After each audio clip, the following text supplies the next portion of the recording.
Salut les amis et bienvenue dans cette nouvelle vidéo consacrée au langage de programmation Java.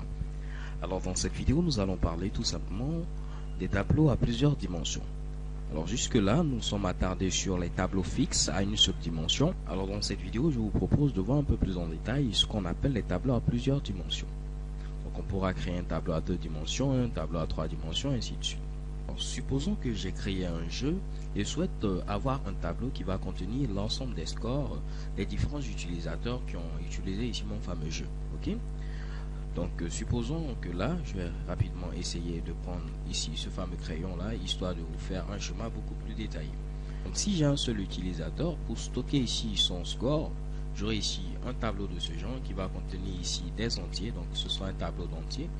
Et supposons que j'ai au maximum ici 5 scores, j'aurai ici le premier score, pourquoi pas ici 5, le second score qui sera à ce niveau ici 10, le troisième score qui sera 3, le quatrième score on va mettre pourquoi pas ici 8 et le dernier score ici à ce niveau qui sera tout simplement 9. Donc si je veux matérialiser ceci au niveau ici d'un tableau en Java, là vous devez être maintenant familier, je dois mettre tout simplement ici int, je mets ensuite les crochets pour dire que c'est mon tableau, je vais l'appeler tout simplement ici score. Et je n'aurai qu'à mettre ici new int comme ceci. Je rajoute également un crochet et je vais dire que ce tableau va contenir tout simplement ici 5 valeurs. Donc je mets ici 5 avec un petit point virgule à la fin.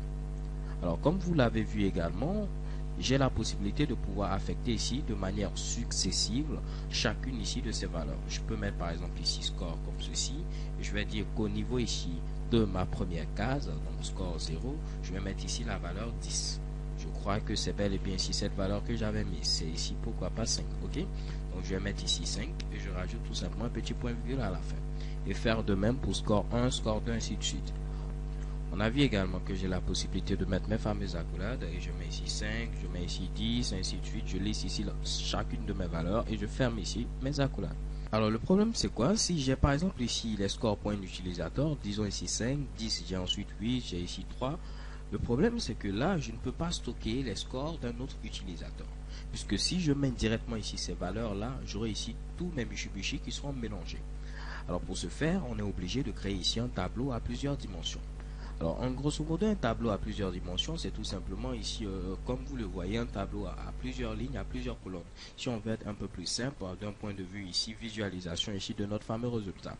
Alors supposons que j'ai deux utilisateurs, je vais avoir ici un tableau qui va avoir tout simplement deux lignes et plusieurs colonnes en fonction ici du nombre de scores. Donc voici ici mes deux lignes, je vais avoir pourquoi pas 5 colonnes, donc ici la deuxième colonne, la troisième colonne, la quatrième colonne et la cinquième colonne. Donc pour la première ligne, elle va permettre de stocker les scores ici du premier utilisateur. Donc comme on l'a vu, on peut mettre par exemple ici 3, on peut mettre ici 8 et ainsi de suite, blablabla. Pour le deuxième utilisateur, je peux mettre également ici 5, je vais mettre ici 4 et également blablabla. Ok, donc mettre n'importe laquelle des valeurs. Alors grâce à ceci, j'ai la possibilité d'avoir maintenant un tableau à plusieurs dimensions. Pour matérialiser cela maintenant en Java, c'est très simple. Il faut rajouter tout simplement un nouveau crochet.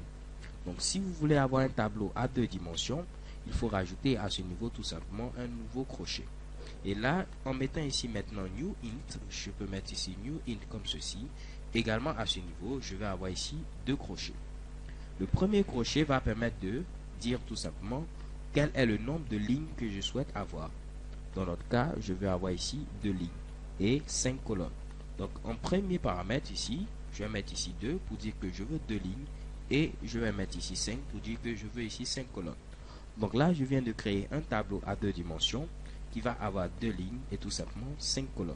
Donc vous voyez ici que j'ai bel et bien ici mon résultat sans erreur.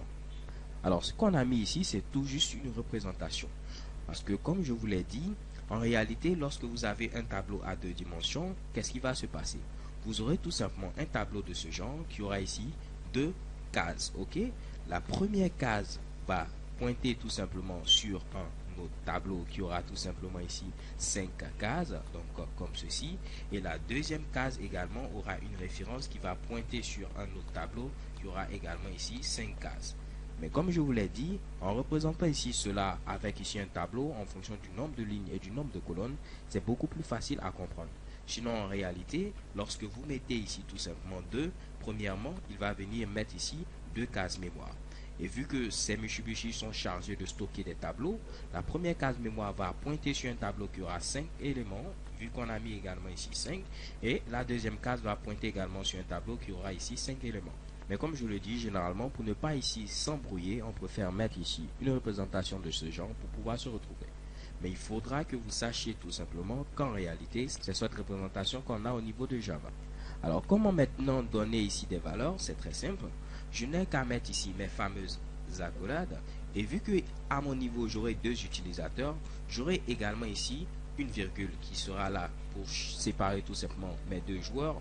Et je vais avoir également des accolades à ce niveau-là. La première accolade qui sera présente à ce niveau va contenir 5 valeurs. Et ce seront tout simplement les scores du premier utilisateur. Et la deuxième accolade que je vais mettre à ce niveau va contenir également tout simplement 5 valeurs pour le score tout simplement de mon second utilisateur. Ok? Alors comme vous pouvez le voir, rien de bien compliqué. Là également, je viens de déclarer un tableau à 2 dimensions. Un tableau qui aura tout simplement 2 lignes pour faire simple et également 5 colonnes. Ok? Donc là, ce sera tout simplement ici tous les scores du premier joueur et tous les scores ici du deuxième joueur. Donc ça, c'est le deuxième score du premier joueur et celui-là, c'est tout simplement le quatrième score du second joueur. Alors les gars, ne vous inquiétez pas si ça fait un peu confus. À la vidéo suivante, on va revoir en détail tout ceci avec des exemples assez parlants. So thanks for watching, don't forget to subscribe and have a nice day. Peace.